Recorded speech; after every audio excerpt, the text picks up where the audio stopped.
So apparently Anthony Gramuglia was uber triggered by the most 3 devastating sentences he's ever heard. No, not you, not in your dreams. This is your dream. Well, not even in your dreams. No, it was this. Peter Parker isn't gay. There's 60 plus years of comics proving this. Stop ruining characters by playing politics. Just devastating. So, like a typical precious snowflake, Anthony penned a 1,400-word rant just to call me a homophobe. You know, Tony, it really would help your argument if I didn't fuck men.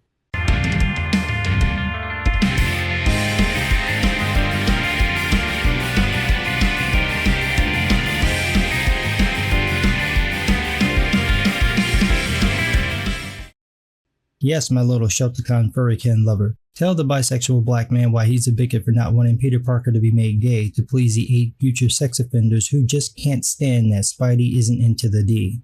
I'm sure you have a rational argument now, because you didn't in your original article on the SJW hellhole CBR. You said, quote, "Beyond homophobia, is there any good reason why Spider-Man can't be any sexual orientation other than straight?" Yes, because he's got over 60 years of history banging women. You try to weasel around this by saying some gay people come out later in life, but you've got a problem. There's this comic book convention that lets us know the inner secrets of a character's mind called thought balloons and captions. And for 6 decades, hundreds of writers wrote Peter as attracted to men, but conveniently left it out of all, literally hundreds of thousands of his inner monologues. All of them. That makes no sense. This man is surrounded by the hottest men on the planet, dressed in skin-tight suits, if dressed at all, and nary a stray gay thought passed through his mind. Not even once. Come on. Peter Parker's banged so many women you could change his name to Richard C. Meyer if they weren't all white. The amount of scattered vagina Spidey has left behind is ridiculous. He's got to be webbing up his dick because he should have so many spider babies. This is the guy you want me to believe is gay. The guy who couldn't stop banging that Catwoman. The guy who kept asking the same smoking hot redhead model to marry him even after she turned him down like 4 times. He lives in New York City. There are millions of women he could pick to be his beard to hide his sexuality, but he keeps going after the same cherry pie. Oh, but he's totally gay. Yeah, gay for that pussy. So this is Tony's logic for changing Peter's sexuality. Quote, "Of all the currently canonically heterosexual superheroes, what makes Spider-Man a more likely candidate to come out of the closet? Spider-Man is a character of universal appeal. Unlike Batman and Superman, anyone can see themselves as Spider-Man. He's the ultimate underdog, loved and hated, plagued by mundane and serious problems alike, and always down on his luck. He's a character that's best when he's struggling against something." 2 things. The most popular heroes, most popular comic book characters are Superman and Batman. They have the ultimate universal appeal. Everyone on the planet knows who they are. The S-Shield is one of the most recognized symbols in the world. Everybody likes these characters because they can identify with them in some way or are inspired by them. So for you to imply they don't have universal appeal tells me you don't know what you're talking about. Secondly, you listed a ton of problems that Spider-Man faces that makes him appealing to people. None of them have to do with his sexuality. So why do you need to change it? What about Peter Parker being straight makes him so unrelatable to you? The guilt over his uncle's death? His complicated relationships? His money woes? His enemies trying to ruin him? Are you saying his sexuality is the only defining characteristic you care about?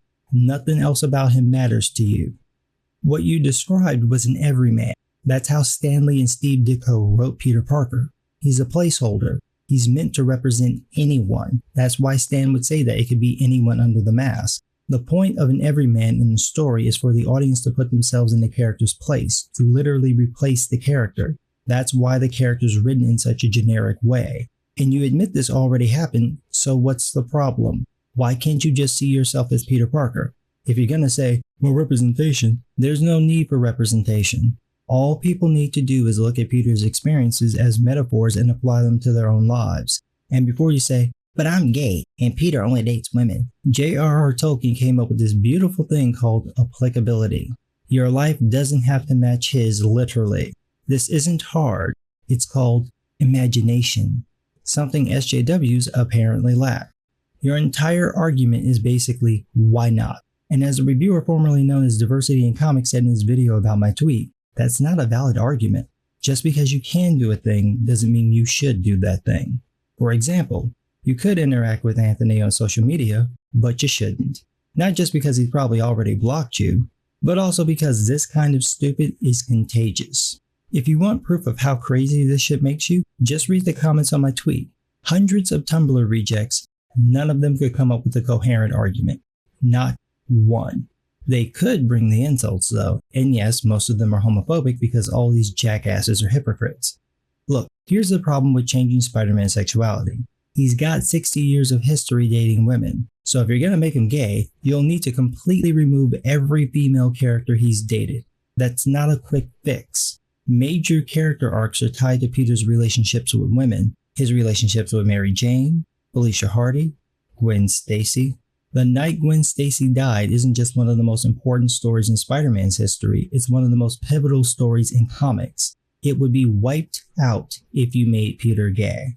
You'd lose at least a third, if not half of the stories from his early years, and a ton of his post-Stan Lee stories would need to be heavily retconned to get rid of any of the relationships. Of course, that assumes that you'd have Peter come out now. You could always retcon it so he came out sooner, which would make sense given Marvel's sliding timescale.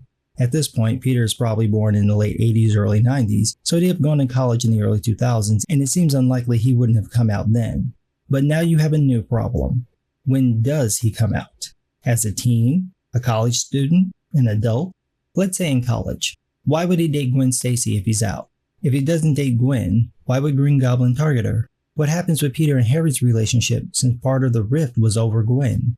Let's say he comes out later, say after dating Gwen but before dating MJ. Well, if he's gay, then he really wasn't in love with Gwen. So he plays hard to get with her for no reason or to cover up his sexuality. His entire relationship with her would be a lie, so wouldn't this change why he felt guilty over her death? Not just for killing her when he tried to save her, and now not for killing the woman he loved, but for letting her believe he loved her when he didn't? Doesn't that make him an asshole? Let's say he waits until he's married to MJ. Now you have the same problem, magnified by all the women he's dated up to that point. The only plus side with this is that MJ could realize he's gay and that's why she made the deal with Mephisto. Or, you can change all the women Peter dated to men. This solves the relationship problem, but causes a new one because some of those women dated other male characters. So those relationships can't happen, which fundamentally alters the affected characters' story arcs, like Flash Thompson and Harry Osborn, or you'll have to make them gay or bisexual too. This creates new problems where you'll have to address their sexuality in a story or retcon their stories to make it all work. And then there's one more problem. The villains. You'll have to explain how damn near every villain knows his secret identity, his family, his friends, his girlfriends, his home address, his work number, where he buys food, but none of them have ever stumbled onto his sexuality. This isn't a small change. You're talking about massive alterations to this character, all to change one thing that, by your own admission, isn't a factor in Spider-Man's universal appeal. It's almost like you want to change it just to do it. Or maybe it's because you don't like that he's not exactly like you. Because this happens every time a new Marvel movie comes out. The same nutjob identitarians demand that the characters be changed to suit their weirdo politics, and now they've targeted Spider-Man.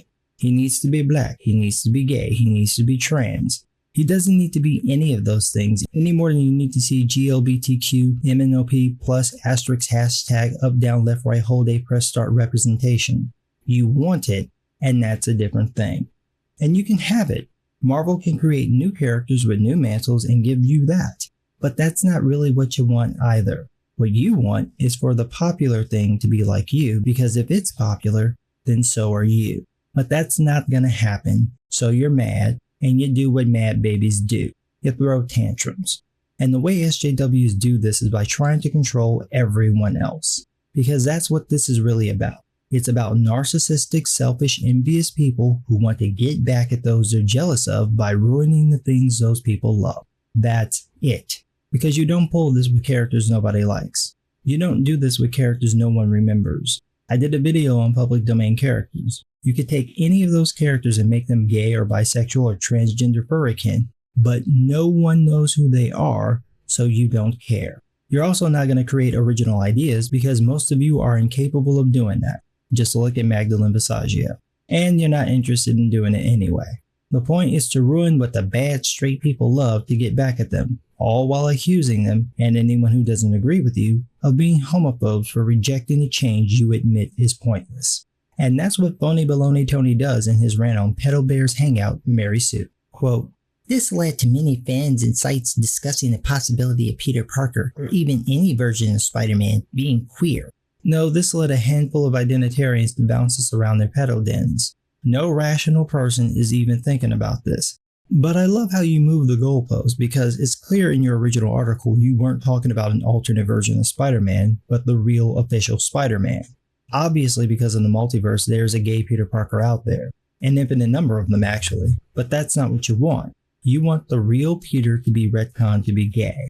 Then he says, quote, "While it's tempting to paint them all with the same brush, you're gonna do that anyway, why you playing? Is it fair to call these people raging homophobes?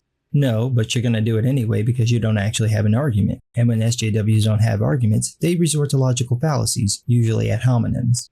Or when someone asks, what if Peter dated Johnny Storm, Harry Osborn, or Wade Wilson? Is there some other element at work that might be triggering this reaction? The only one being triggered is you. Stop projecting your pathology onto everyone else. You're the one who sees Peter dating a woman and goes, why can't he date Johnny Storm? Because he's not gay. It's okay to be straight. I get that you don't get that. I get that as a result of your warped ideology. You probably think there's no such thing as heterosexuality, that everybody's kinda gay, and how would they know they're not gay if they haven't tried it? That's not what everyone else thinks. Most people accept the character as they've been presented. They don't want to change the character at random just to suit someone's feelings. That makes the stories meaningless. I get that story doesn't seem to mean anything to you or other SJWs peddling this bullshit, but it matters to actual fans, and that's why they don't want it changed. The Night Gwen Stacy Died is a powerful story that works as it is. It doesn't need to be changed. It wouldn't be made better if Peter were in the closet or if you made Gwen a boy. It works as it is. It's so powerful that it resonates with people who haven't even read the story. You just need to tell them what happened and see how much it pulls them in.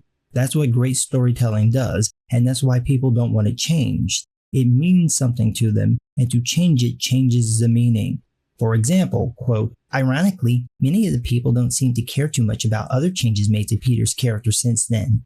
Stan Lee didn't seem too fond of the Clone Saga where, for some time, the comics tried to convince readers that the Parker they knew was a clone of the original Spidey, and that the newcomer Ben Reilly was the original Peter.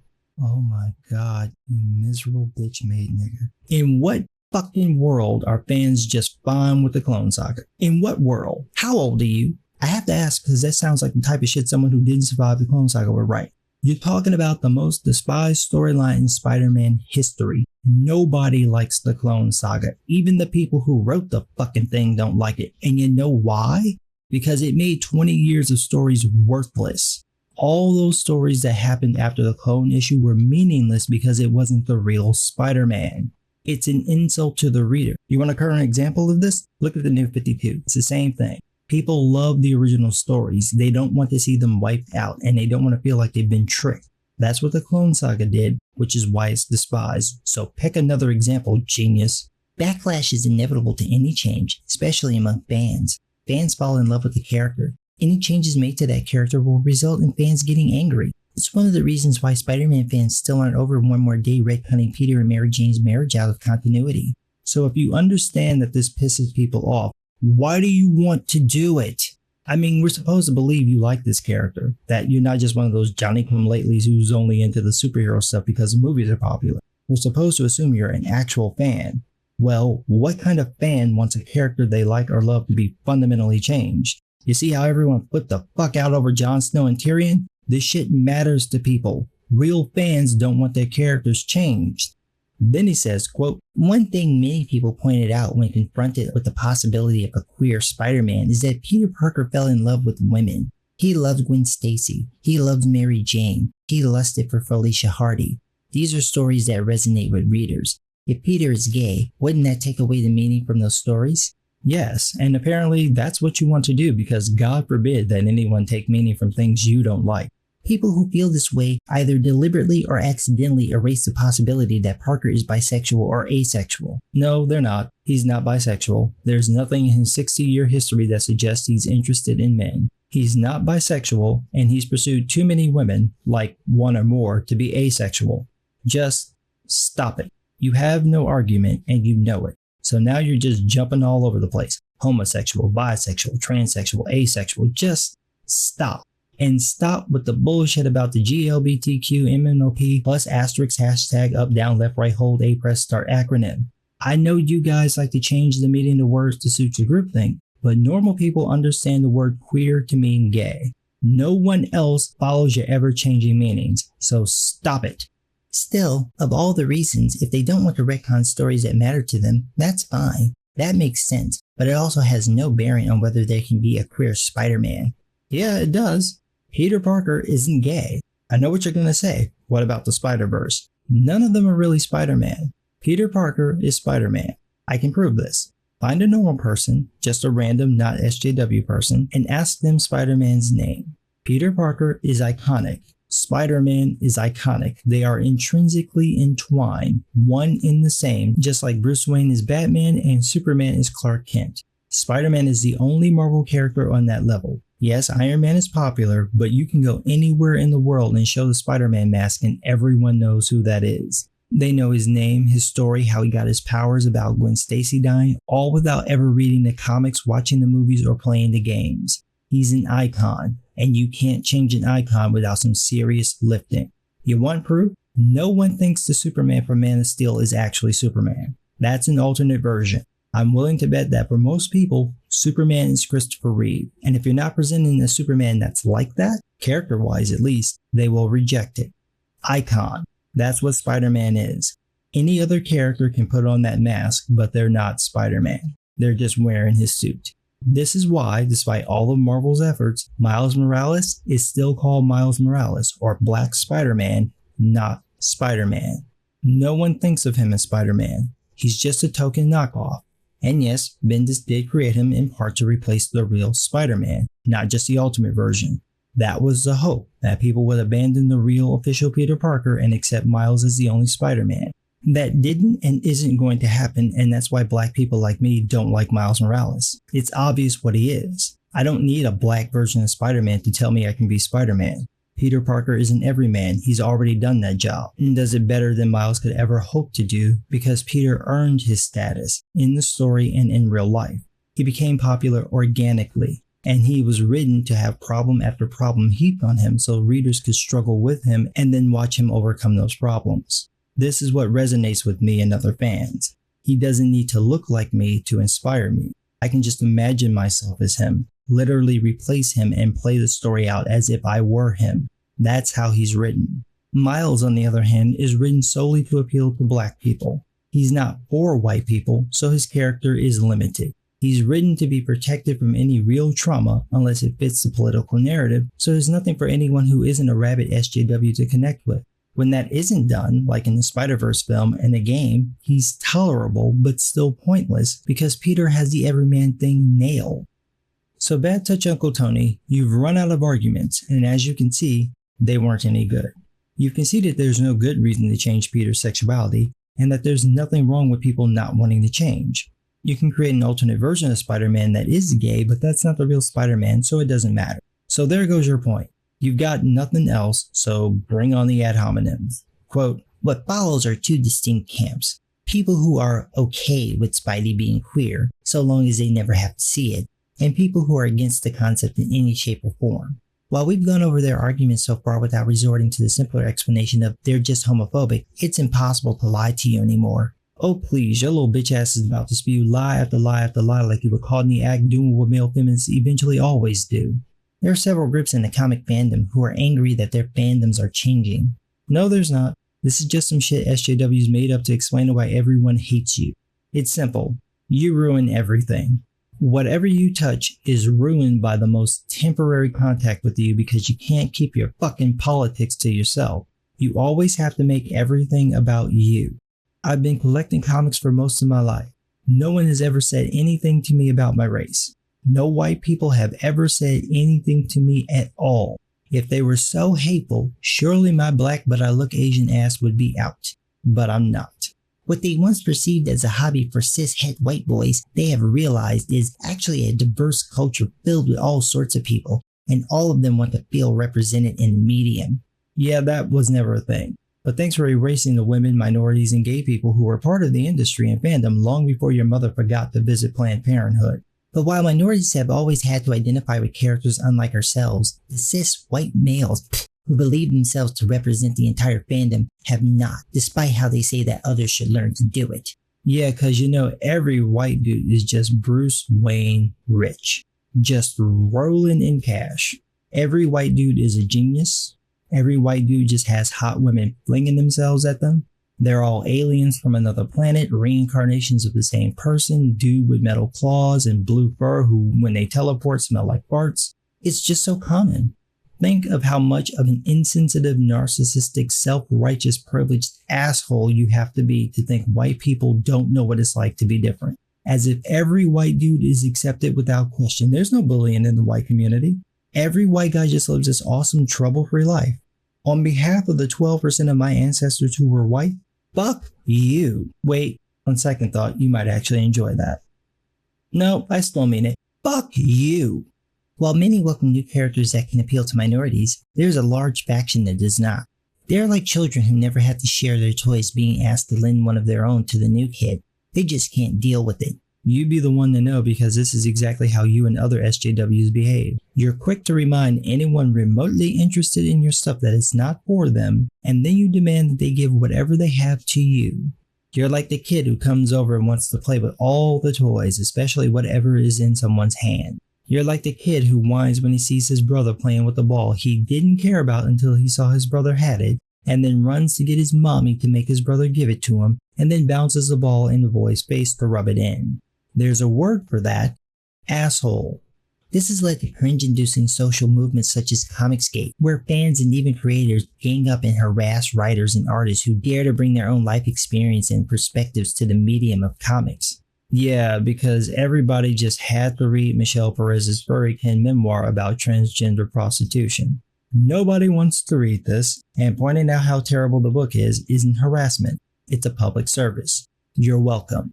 The group centers around toxic concepts about masculinity, where they see homosexuality, the only part of the LGBTQA culture they acknowledge exists, as inherently emasculating. It'd really help your argument if people like Englentine and Ethan Van Sciver didn't regularly have openly gay and bisexual people on their live streams.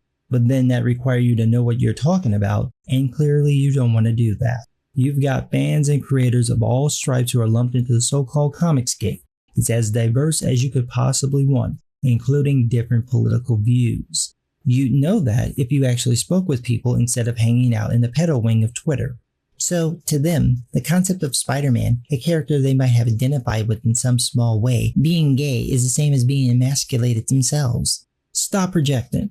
You're just mad because you're not a manly man. You want to be a manly man, but you can't. So you try to find something to attack, and for some reason, you pick Spider-Man, nobody's pinnacle of masculinity, as the bugaboo. Spider-Man. Spider-Man, a 2-minute-old baby boy is more masculine than Spider-Man. What the fuck are you talking about? Nobody thinks, ooh, I need a man. I need a man's man. Spider-Man, bring your nerdy, skinny, beardless ass over here. No one sees Peter Parker and goes, masculine. You're mispronouncing it. It's mescaline. You're the one with, quote, such a bizarre, twisted, fragile way of thinking that it's hard for a person outside of their group to wrap their head around it. You think everyone has to be like you, and you can't identify with, sympathize for, or even tolerate anyone who isn't. Everything has to be changed to suit your special feelings, and anyone who rejects it is a bigot. But I love how you've moved the goalpost. First, it was you wanted the real official Spider-Man to be gay. Obviously, that's a stupid idea. You'd have to scrap every story Peter had involving women, and then turn a significant number of Peter's male friends gay, or you'd have to come up with a Clone Saga level convoluted story to explain how Peter could be with so many women, even marry one of them, but not love any of them. That's such a bad idea, it's not worth considering, but instead of admitting you made a mistake, you act like my former boss and blame everyone else. No, you fucked up. You had a bad idea, just admit it. Nah, now it's Peter is bisexual, which still doesn't work because no one who's bisexual in the late 90s and early 2000s isn't going to act on it. Then you're saying asexual, which makes it sound like you don't know how sexual attraction works. Then it's, well, it'll be an alternate version. Well, then it's not Spider-Man. It's just a knockoff and it doesn't matter. Here's the thing. There's nothing stopping gay or bisexual people from identifying with the straight Peter Parker. Even if they don't have the same sexual interest, surely they can understand his relationship problems, his job problems, his life problems. You're acting like the only thing that matters about Peter is who he fucks. If you want to like this character, you can. The only person stopping you is you. And that just proves that this isn't about more representation. This isn't about Spider-Man. This is about control. It's about forcing your thoughts and opinions and weirdo ideology onto others and then getting pissy when they tell you no. You and other SJWs want to get back at people you think hurt you because they like some stories that don't cater to you. You thought you could go into their space and tell them what to do, and they didn't let you because the fandom, characters, and industry don't belong to you. Everyone is welcome because everyone and anyone can buy and read and make comics. And when comic nerds get together, they want to talk about storylines and creators and fights and powers and costumes like normal people. They don't want to talk about your kooky politics. You need to learn that everything isn't about your politics, isn't going to be about you, and every gay and bisexual person doesn't define themselves by who they want to fuck. Unlike you, we're more than one thing. But what do I know? I'm just some guy. Actually, I do know this. Next time you want to throw a punch, close your fucking hand and make a fist.